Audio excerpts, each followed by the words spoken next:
Hola, tiene el micrófono apagado.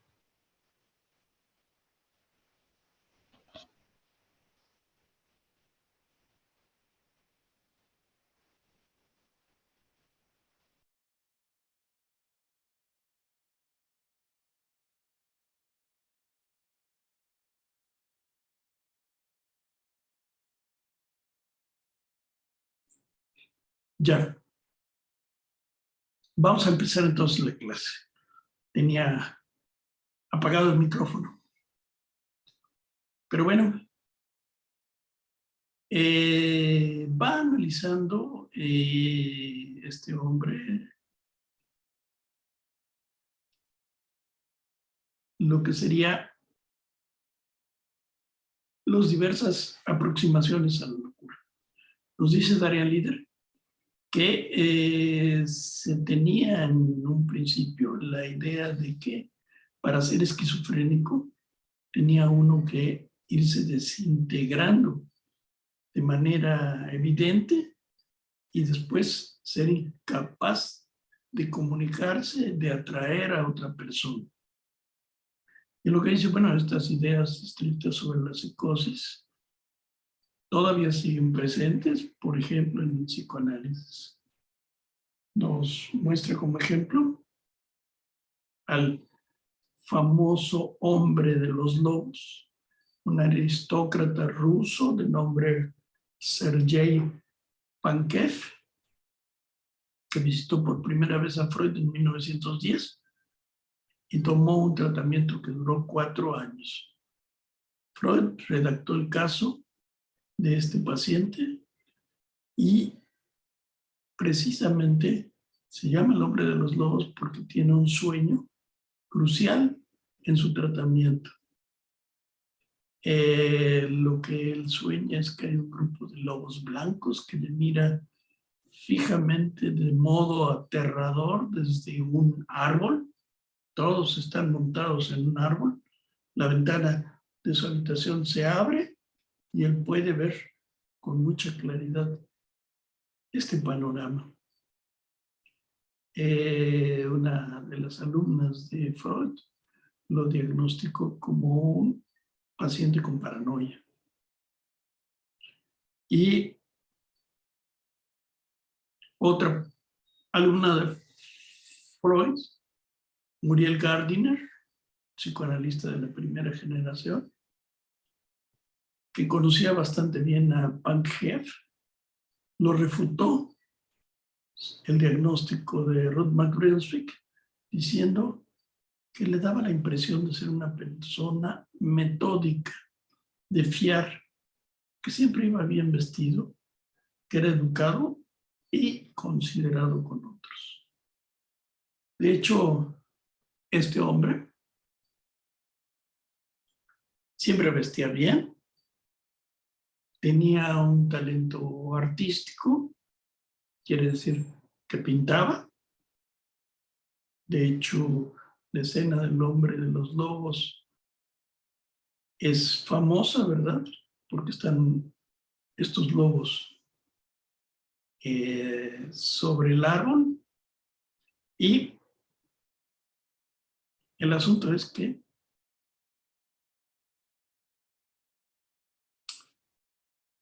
llega a escribir su propia historia.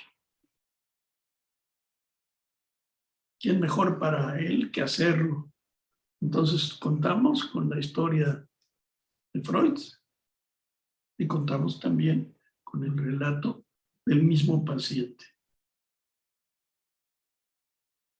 Es un caso clínico famoso, ustedes me dirán, pues 4 años son mucho tiempo en Freud, y después si contamos los años que se trató con otros psicoanalistas, con Ruth McBranswick, con Gardiner, dirán ustedes, son muchos años. ¿Acaso el psicoanálisis no cura? Podríamos preguntarnos, pero el asunto es que debemos de contestarnos que se trata de un paciente grave que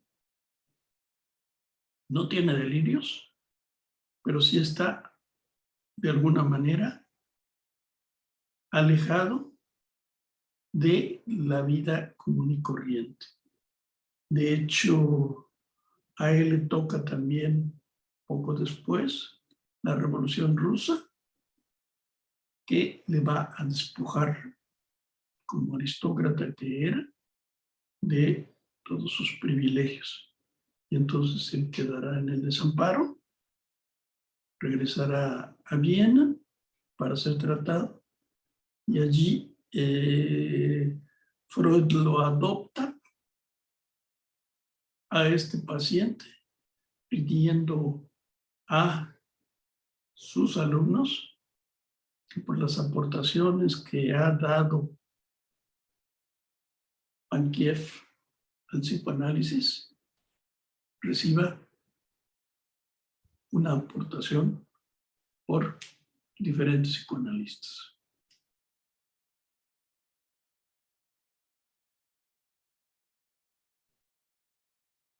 Pero bueno, también lo que esto demuestra es que la locura no siempre implica una demencia, una imposibilidad para comportarse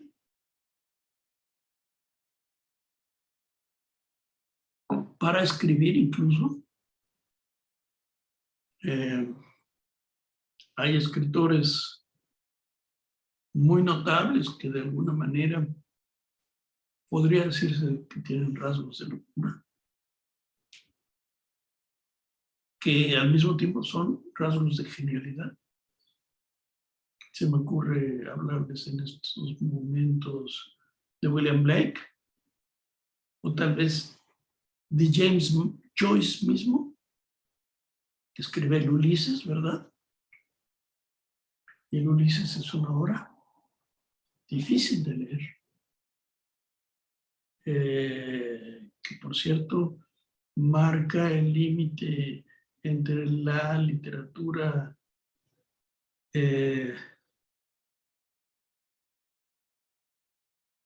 de narración lineal y la narrativa moderna.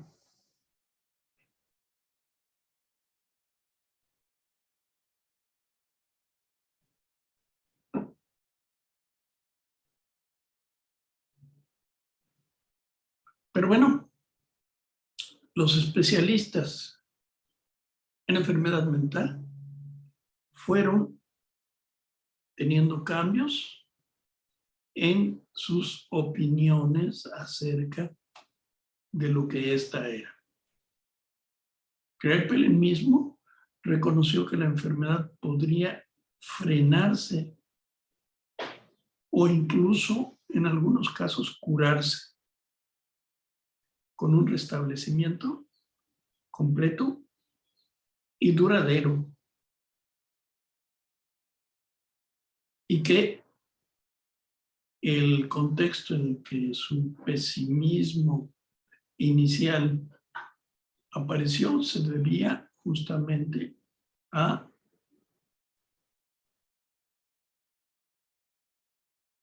¿qué estoy diciendo ahora? El pesimismo con el que de alguna manera Kraepelin se refería a la locura se debía al contexto de los hospitales donde trabajaba.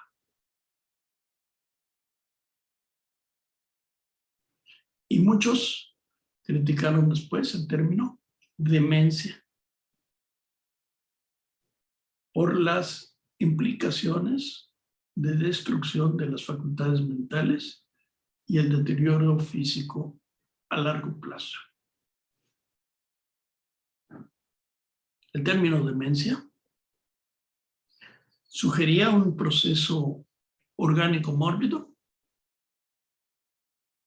en el que, si bien se desencadenaba alrededor de la adolescencia o la primera adultez, empeoraba en algunos casos y en otros no realmente del todo. Chaslin insistía en que el sujeto psicótico podía conservar sus facultades mentales. Entonces, el problema no radicaba tanto en las facultades mentales como en la relación entre ellas. En otras palabras, su discordancia. Los síntomas de la discordancia podían empeorar, pero también podían mejorar o desaparecer por completo. Quizá de modo sorprendente. A pesar de que cientos de críticas de la interpretación simplista del concepto de Kraepelin y los esfuerzos de los epidemiólogos y de las organizaciones de supervivientes ponían énfasis en los resultados positivos. De cualquier forma, el pesimismo siguió en los hospitales.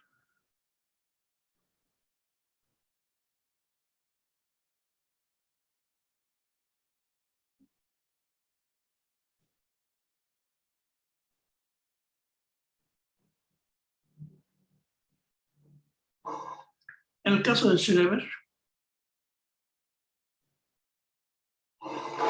pues publicó sus memorias por allá por el año de 1903.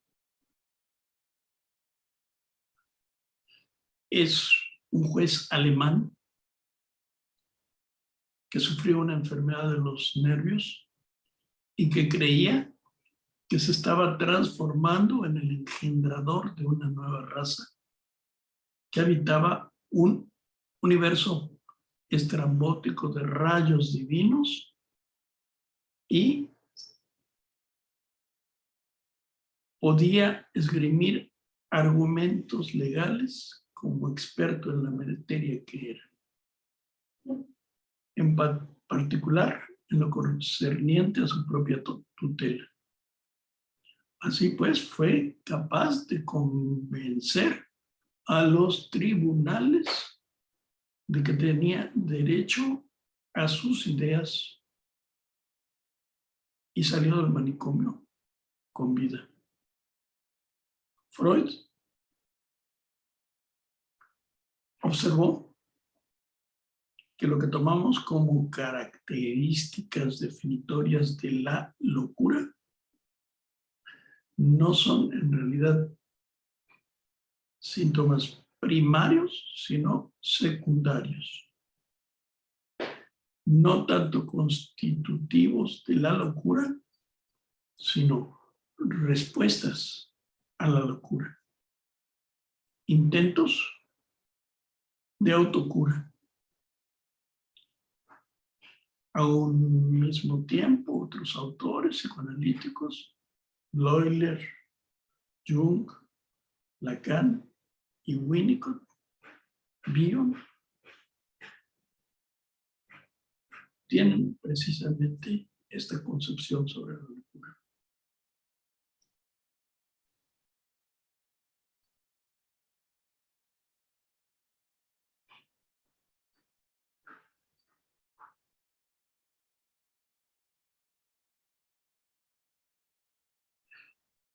No necesariamente el loco lo que pierde es su racionalidad. Para psiquiatras como Lassalle de Clérambault, el psicótico de Clérambault es un maestro de Lacan. El psicótico puede ser un maestro del proceso deductivo racional. Por ejemplo, primero oye voces, después les encuentra sentido y utiliza sus capacidades lógicas que tiene completamente intactas, para dar explicación a esas voces.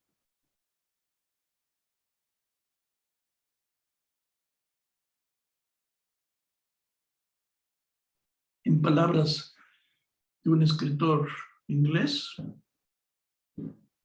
Chesterton. El loco ha perdido todo, excepto la razón. Y esto es dicho por un escritor muy conocido, simpático. A lo mejor ustedes han visto en la televisión el Padre Brown. Es un personaje de Chesterton que es un escritor, como les decía, en inglés, que lo que escribe es sobre la historia del hombre común, según él. Dice él que él no conoce mucho de historia, ¿verdad? Pero lo que quiere es contar la historia del hombre de la calle, ¿no? Y sus protagonistas, como el Padre Brown, por ejemplo, es un señor gordito, inteligente, que resuelve diversos enigmas, crímenes, robos, misterios, ¿verdad?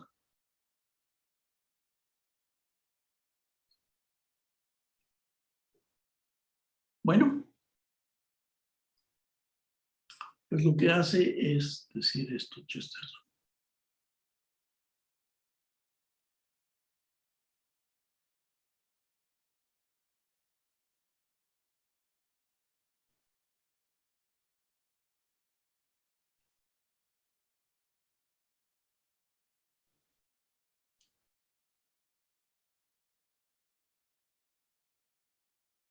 Y bueno, pues si nosotros examinamos con cuidado a la locura, podríamos decir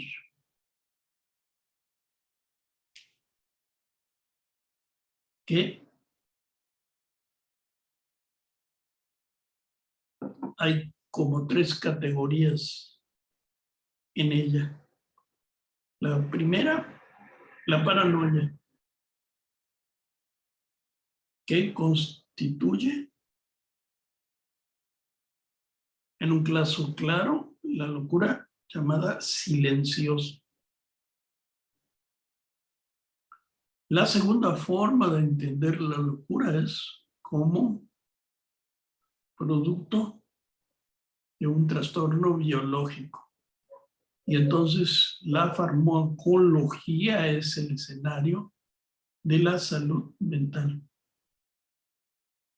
Y la tercera categoría que puede aplicarse a lo que es la locura es la revisión radical de los procesos de diagnóstico, que realiza la biología de los años 80 y que elimina de forma efectiva el problema del significado del estudio de las psicosis. 80 del siglo XX, ¿verdad? Desde luego.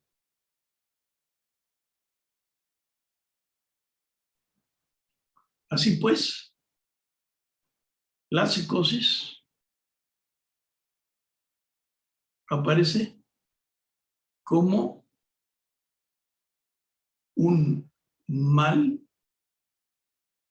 que es cada vez menos comprendido.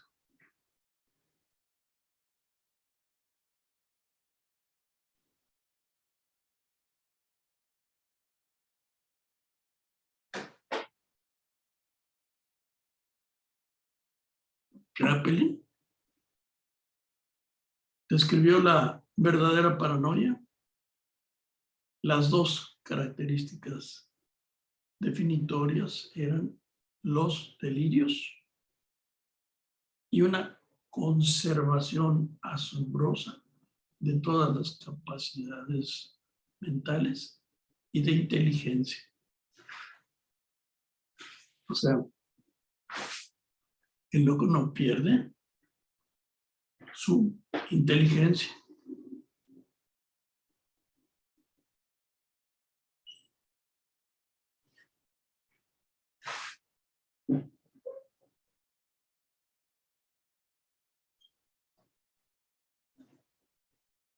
se conservan sus facultades mentales.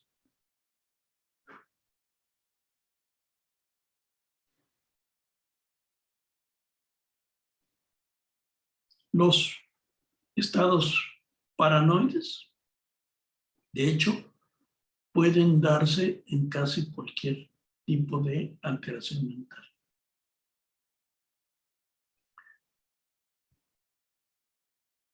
Mientras que la paranoia como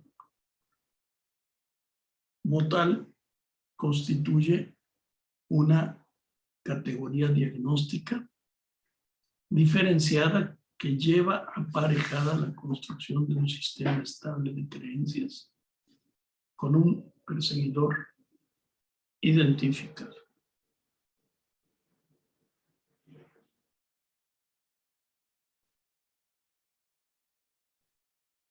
Nos pone como ejemplo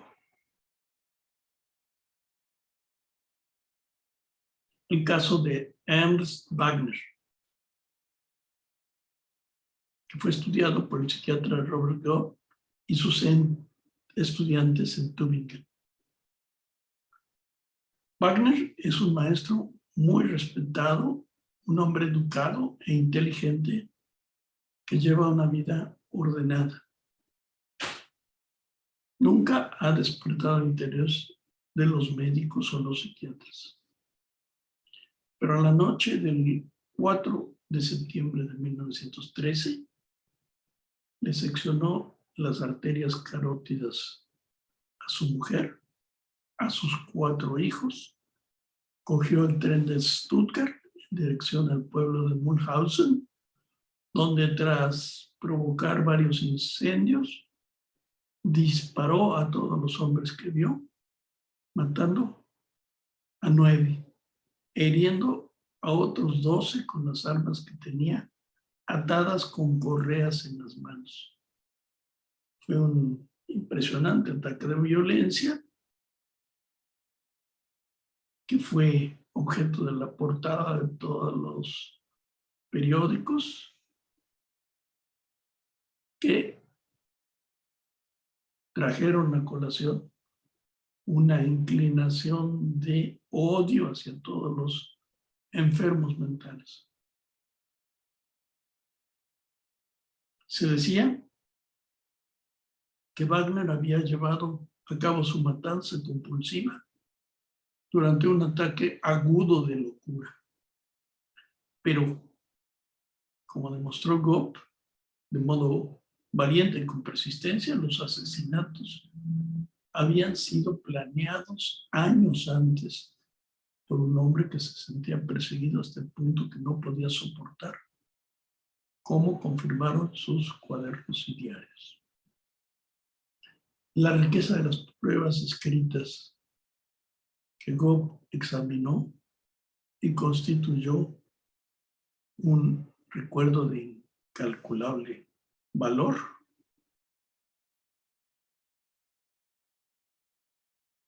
demostró que años antes se llevaron a cabo precisamente estos proyectos homicidas. Así pues, el psiquiatra lo que hizo es cuestionar la intención de demonizar a Wagner y puso énfasis en el hecho de que era un ser humano enfermo, sin apelar a conceptos como los de demonio. Para Goff, el interés conceptual del caso radicaba en la luz que arrojaba sobre la paranoia, que era claramente compatible con una vida normal en el seno de la comunidad.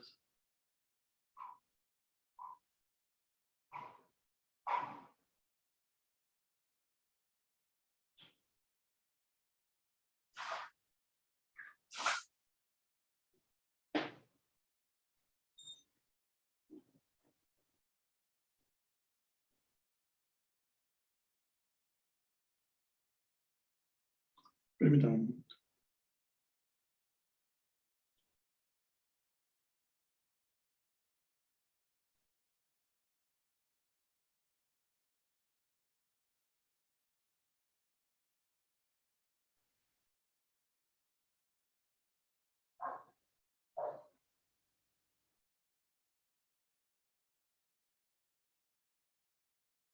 Entonces, lo que se demuestra es que es un ser humano, no un endemoniado.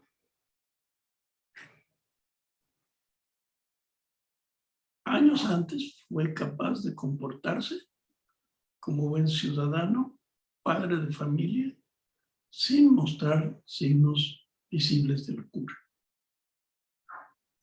Y el 4 de septiembre de 1918, nadie había percibido nada raro, asesinó a toda su familia esa noche. Y el día anterior había sido amable como siempre, mantuvo una amena conversación con la mujer y la hija de otro profesor y cumplió con sus obligaciones, con dedicación y competencia. Los textos escritos junto con sus entrevistas con Gopp sacaron a la luz la lógica de los homicidios. A los 18 años, Wagner había empezado a masturbarse, lo que para él auguró una catástrofe de suplicio personal. Estaba seguro de que los demás podían adivinar su vergonzoso secreto con solo mirarle, e interpretaba los comentarios de la gente en su entorno como alusiones. En 1901 tuvo un puesto como maestro en una escuela en Mulhausen, donde a pesar de tener varias relaciones heterosexuales, siguió masturbándose. Una noche, volviendo a la casa de la taberna local, tuvo algún tipo de contacto sexual con animales.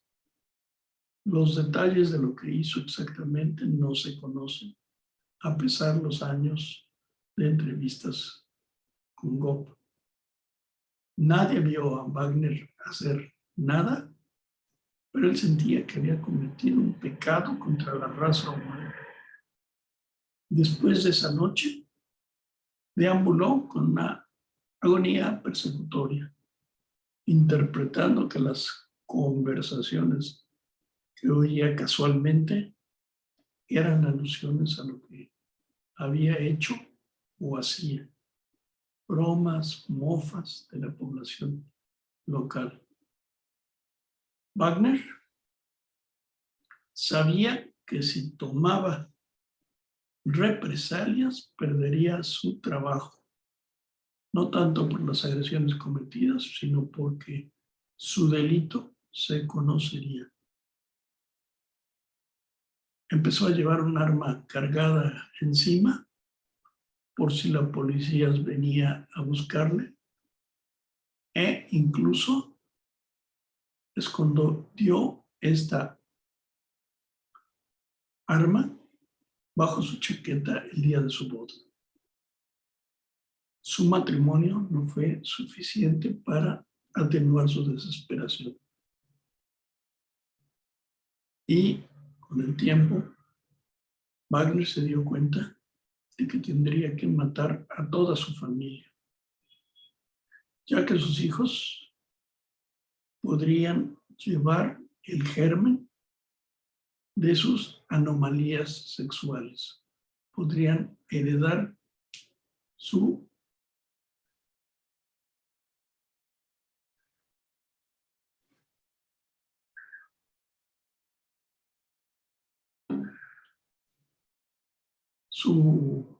sus instintos deformados.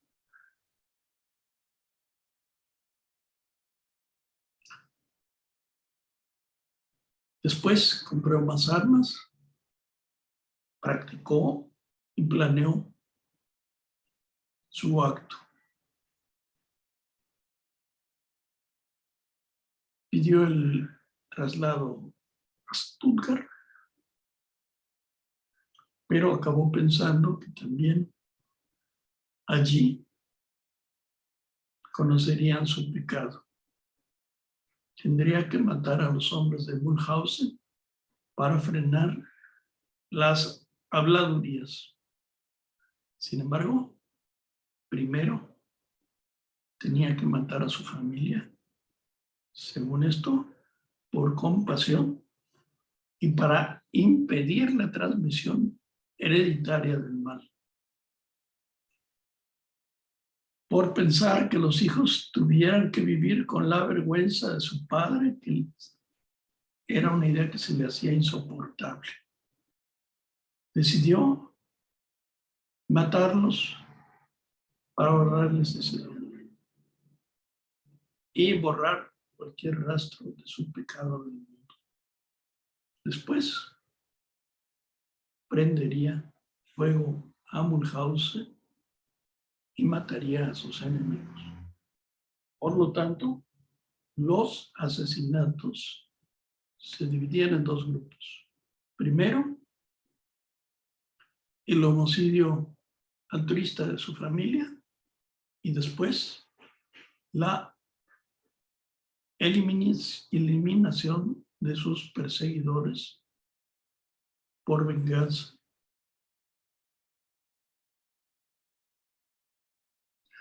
La cuidadosa reconstrucción del caso por parte de Gauck mostró cómo una paranoia puede desarrollarse durante un periodo de muchos años, respondiendo a acontecimientos de la vida de un paciente, más que siguiendo simplemente un curso predeterminado y como podía operar de modo aparentemente independiente de la conducta superficial. No sé si tuvieron ustedes oportunidad de ver el caso Watts en Netflix. Sí, vi la película. Sí, perfecto. ¿Y qué tal? ¿Qué les pareció?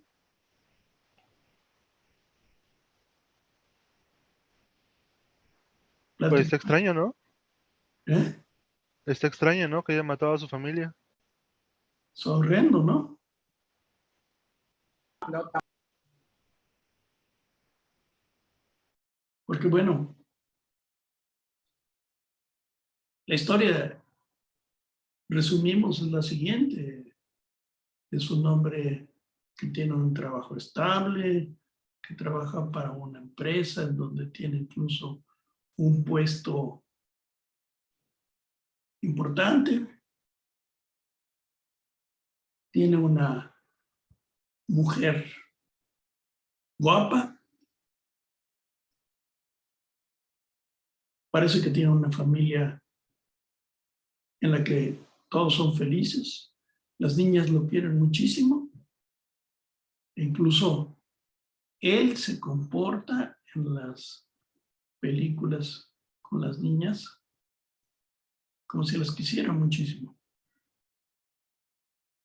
O a mí lo que me impresiona mucho es que hoy en día, precisamente debido a las redes sociales, se puede hacer una reconstrucción de los hechos a tal grado, ¿no?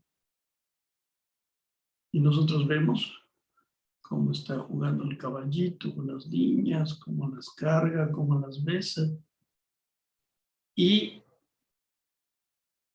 se embaraza por tercera vez la esposa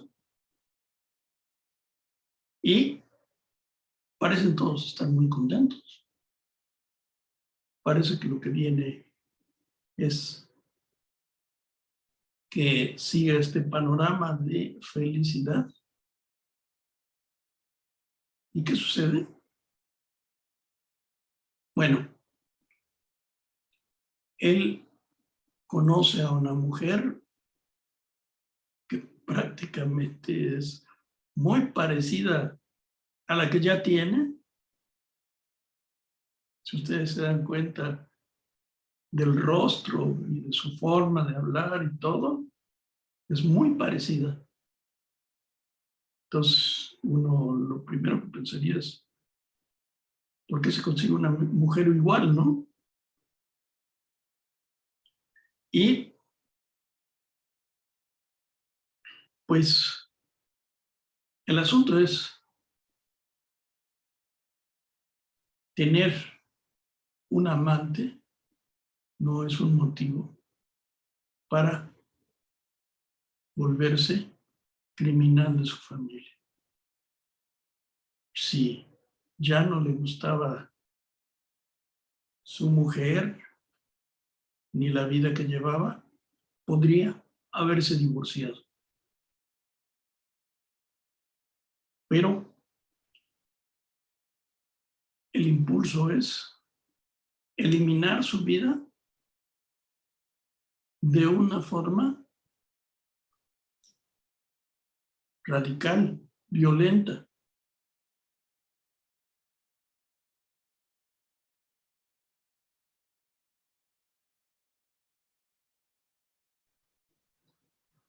Conforme vamos viendo la película, este hombre, Christian, lo que hace al principio es no reconocer lo que ha sucedido. La esposa, quién sabe a dónde se ha ido, ahí está su bolso, ahí está la camioneta. ¿Qué pasó con ella? Él, ante la policía y ante la amiga de su mujer, se hace ignorante de cuál es el paradero de su mujer. Incluso trata de levantar una mentira. Sí, tuvimos un disgusto. Probablemente ella se fue, se llevó a las niñas. Estoy preocupado. ¿Cuándo volverá? Él, cuando dice todo esto, sabe que sus hijas están muertas, que él las mató y que mató también a la mujer. Conforme va desarrollándose el panorama, bajo la presión de los interrogatorios, bajo el sometimiento al polígrafo, se descubre que está mintiendo, está muy nervioso y la presión de los interrogatorios le lleva a afirmar que ha tenido un disgusto con su mujer, que la mujer ha matado a las niñas y después, por eso, él la mató. Entonces, pues digamos que son muchas mentiras, toda una serie de eventos que van surgiendo finalmente, que lo que hacen es hacernos ver que él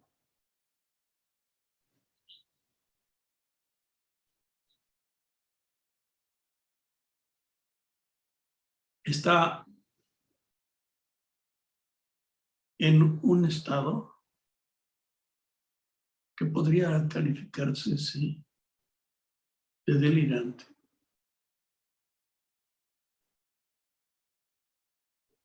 Y que ha tratado de engañar a la policía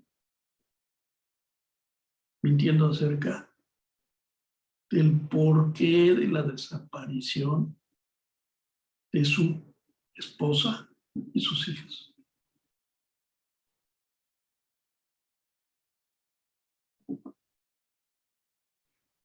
Y conforme van pasando las entrevistas, salen más cosas, ¿no? Ya mató a la mamá y después se lleva a las niñas. Primero mata a una de las niñas. La niña le pregunta, ¿qué pasó con mi hermanita? ¿No?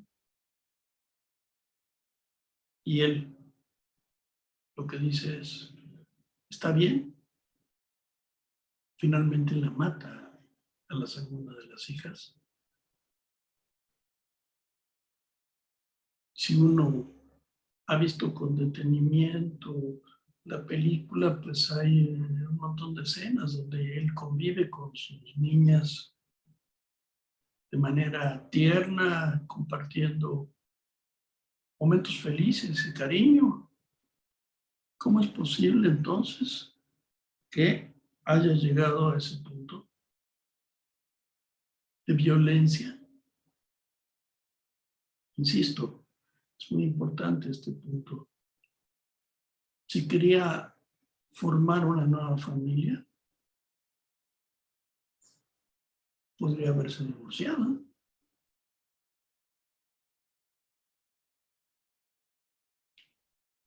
Pero no fue así.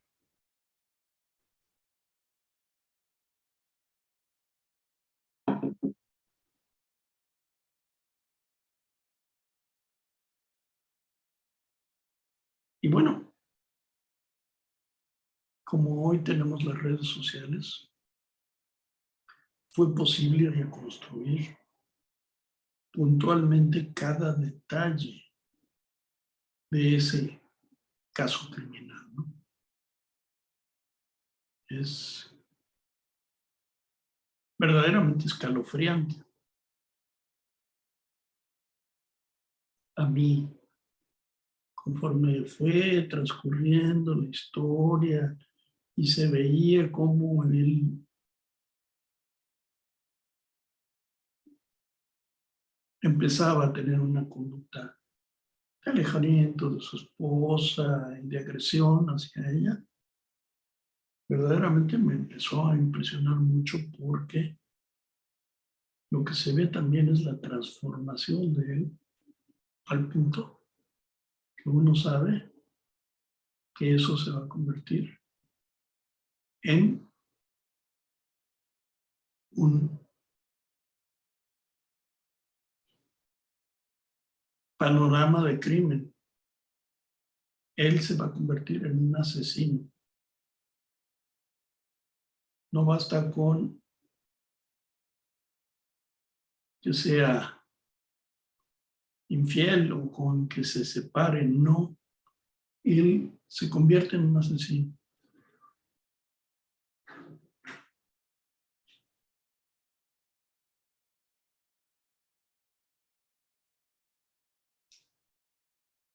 ¿Cómo ven ustedes?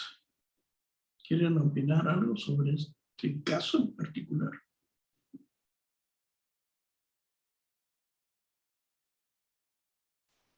Pues probablemente haberse divorciado hubiera sido la mejor opción. Pues era lo más racional, ¿no?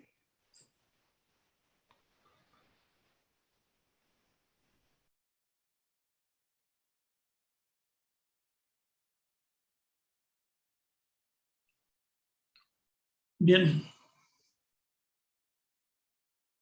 Darian Líder nos habla de cómo en la locura ha habido, gracias a la farmacología, avances significativos sobre la paranoia. La clorpromacina y otros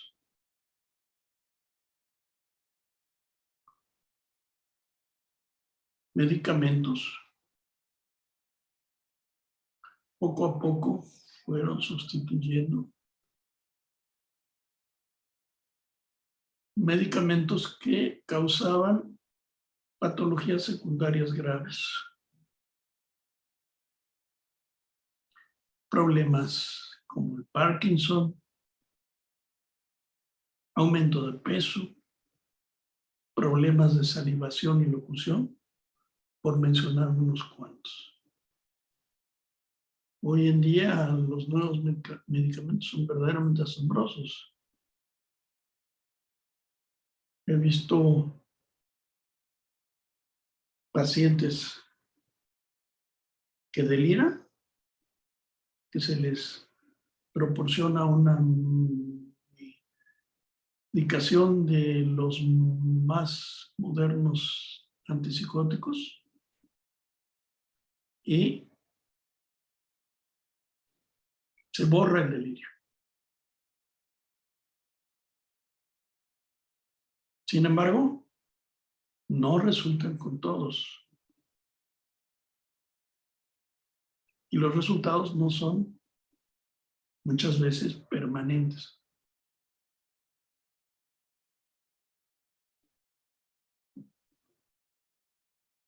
La intervención con los psicóticos ha pasado por diferentes soluciones. Desde la terapia con coma insulínico, donde les inyectaban insulina hasta ponerlos en coma, ¿verdad? El choque con metrazol, el electroshock. Todos hemos visto películas donde se somete a electroshock a los pacientes mentales. Y según esto, estos tratamientos debían dejar fuera de combate al cerebro, dañar la memoria.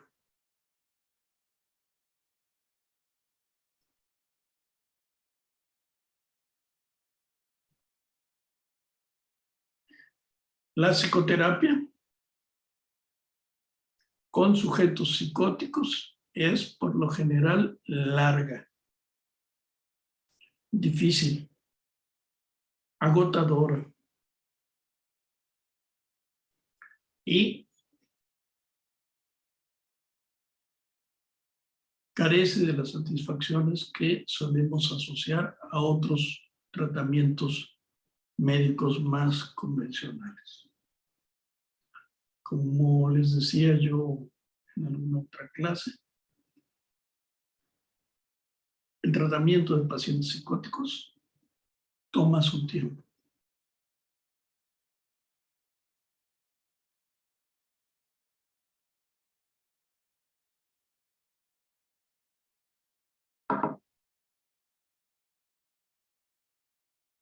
Pero por mi propia experiencia sé que es posible sacar a un paciente del panorama del delirio, de la psicosis, con paciencia, escuchándolo, estableciendo un rapport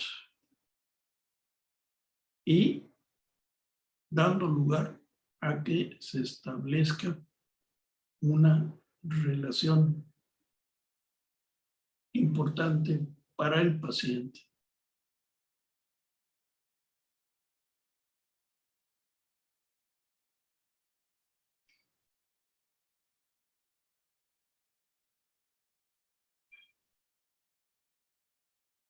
Decía Gerard Pommier, un psicoanalista francés, que no es nada casual que los medicamentos no se llamen antipsicóticos, antipsicosis, sino antipsicóticos. como si el sujeto que tiene la enfermedad tuviera que ser eliminado.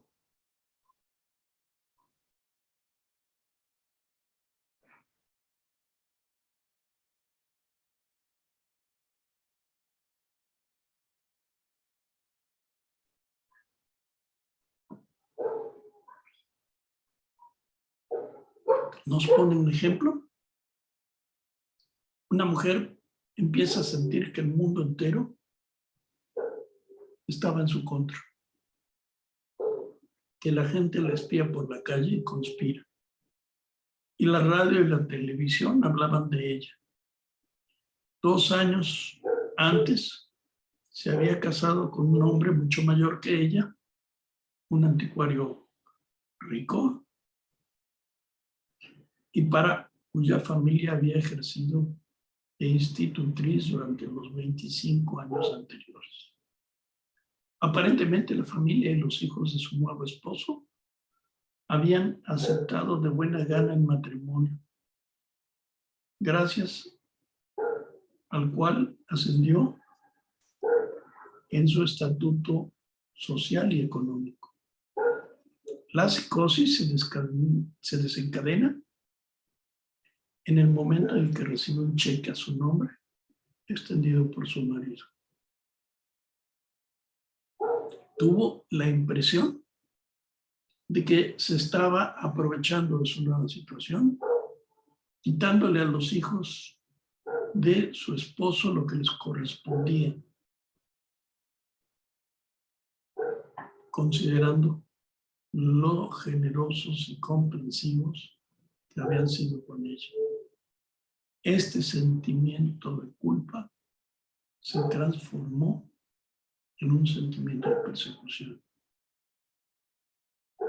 Tras un tratamiento de electroshock, mejoró considerablemente y prosiguió con una vida familiar, afectuosa y normal. Es difícil, nos dice el líder, no asociar el feliz resultado con la naturaleza del tratamiento. No fueron los electroshocks un castigo adecuado por su delito.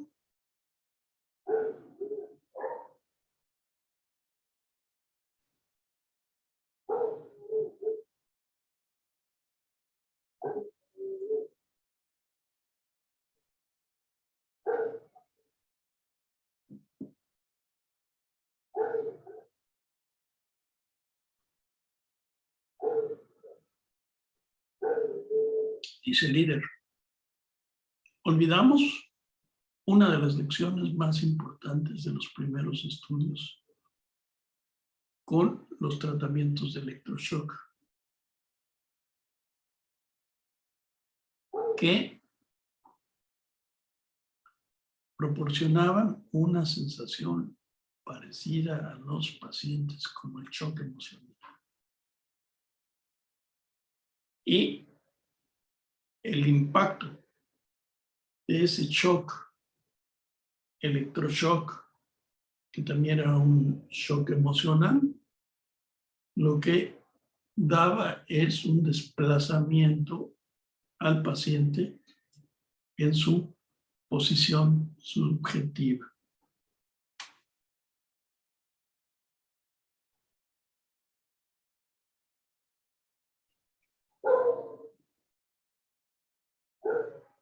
Así pues, los fármacos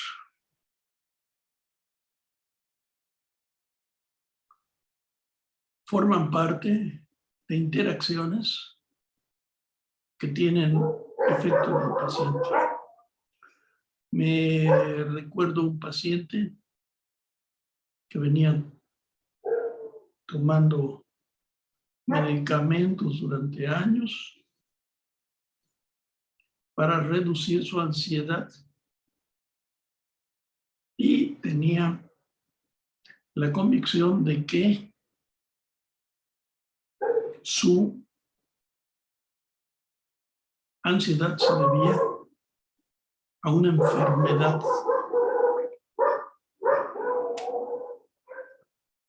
tras de un periodo de análisis, lo que se le revela es que, bueno, si tiene tal convicción de que se trata de una enfermedad física, lo que tiene que hacer es acudir con un médico. El médico le hace una serie de exámenes y lo que descubre es que en realidad no está enfermo de nada. Debe llevar quizá una vida más sana, pero no es hipertenso, no es diabético. Entonces, los medicamentos que le ha recetado un médico anteriormente son medicamentos que sobran. Y él se anima a dejar de tomarlos para finalmente empezar otra etapa de su vida de una manera más segura, sin pastillas tranquilizantes, sin fármacos.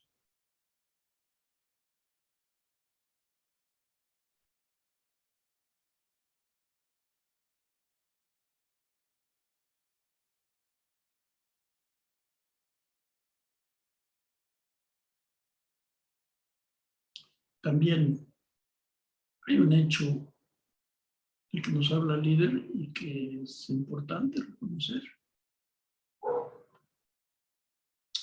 ¿Cómo se desarrolla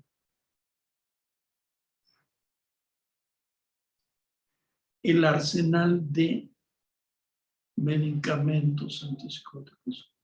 ¿Cómo se ha desarrollado? Ustedes podrían pensar en un primer momento de que se ha desarrollado a través de la investigación científica.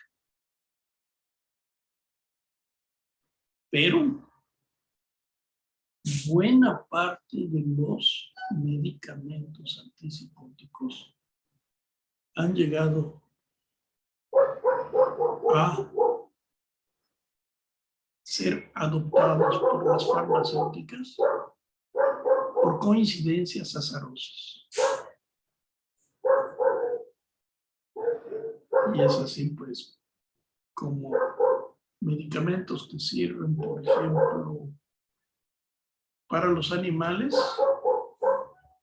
han sido probados después para los seres humanos. Y llevados a las farmacéuticas y después de esas farmacéuticas se les vende a través de los departamentos de relaciones públicas a los médicos.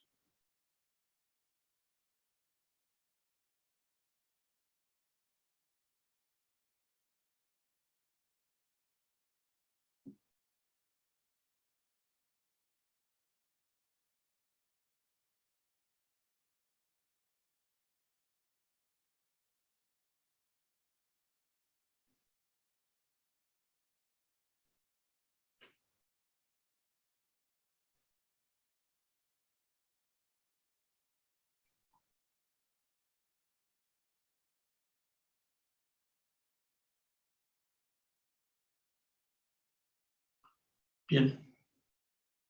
En Estados Unidos, las instituciones mentales empezaron en un momento dado a mandar a sus pacientes a casas de reposo, cuando en los años 60 del siglo XX, los nuevos programas Medicaid y Medicare empezaron a otorgar subsidios para cuidados alternativos.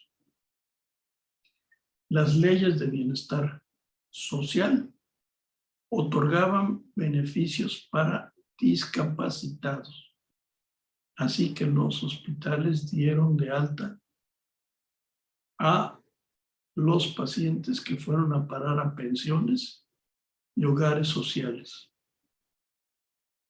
Todo esto ocurrió 10 años después de que apareciera la clorpromacina y los primeros neurolépticos, debilitando el vínculo causa-efecto que normalmente se presupone entre estos factores. Si bien es cierto que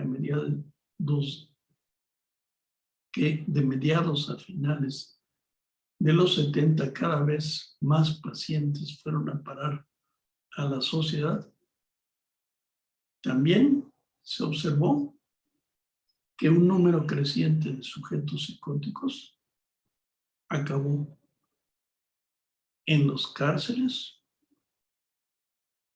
o en las calles.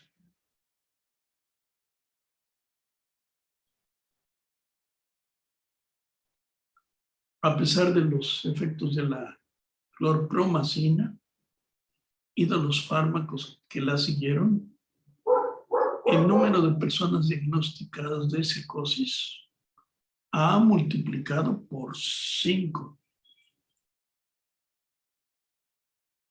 Y los años 60 también fueron testigos de cambios en la legislación sobre fármacos.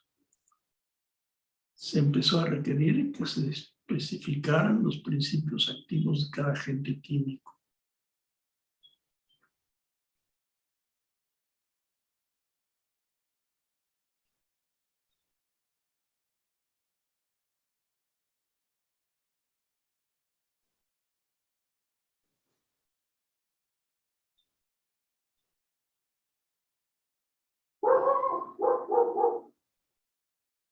Los fármacos tenían que pasar por costosas pruebas para demostrar que eran más efectivos que un placebo y que funcionaban mejor que otros fármacos utilizados en el mismo grupo de pacientes meta.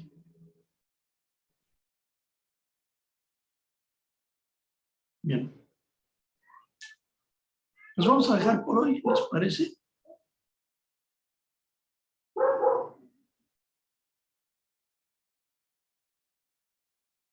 Nos vemos el próximo lunes. Seguimos con este texto. Nos vemos. Nos vemos, profe. Gracias, profe.